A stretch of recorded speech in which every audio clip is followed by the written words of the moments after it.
पुराने समय की बात है। एक राजा ने अपनी प्रजा की परीक्षा लेने की सोची। उसने राज्य के मुख्य मार्ग पर एक बड़ा सा पत्थर रख दिया और वहीं पास ही झाड़ियों में छुप गया, यह देखने के लिए कि लोग उस पर क्या प्रतिक्रिया देते हैं। कुछ ही समय बाद वहां से राज्य के धनी व्यापारी और राजा के दरबारी गुजरे। उन्होंने उस पत्थर को देखा और इधर उधर से चले गए। कुछ और राज्य में रहने वाले लोग वहां से निकले, पत्थर को देखा।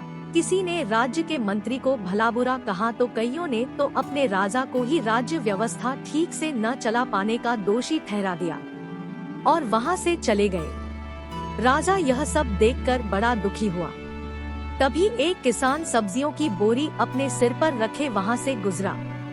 उसने रास्ते पर पड़े पत्थर को देखा और सोचा कि पता नहीं यह पत्थर कहां से आ गया, लोगों को असुविधा हो रही होगी, इसे हटाना चाहिए। उसने अपनी बोरी सिर से उतार कर किनारे रख दी और पत्थर को हटाने का प्रयास करने लगा, लेकिन पत्थर इतना बड़ा था कि किसान के पसीने छूट गए। किसान ने हार नहीं मानी और काफी देर की मेहनत के बाद पत्थर को रास्ते से हटाने में कामयाब हो गया। उसने अपना पसीना पोंछा और सब्जियों की बोरी उठाकर चलने को हुआ, तभी उसकी नजर उस जगह पर पड़ी जहां पहले वह पत्थर पड़ा हुआ था। उसने देखा वहां पर एक अशर्फियों से भरी थैली पड़ी हुई है।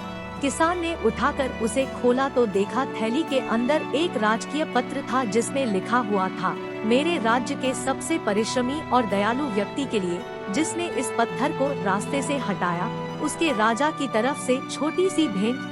किसान ने ईश्वर और राजा का धन्यवाद कहा और घर की तरफ चला गया। हमने क्या सीखा? जीवन में आने वाली हर बाधा अपने साथ एक सुनहरा अवसर लेकर आती है, लेकिन आलसी व्यक्ति जीवन भर शिकायतें ही करता रहता है और अवसरों को गंवा देता है, जबकि परिश्रमी अपनी दयालुता और उदारता से बाधाओं में भी अवसर तलाश लेते हैं।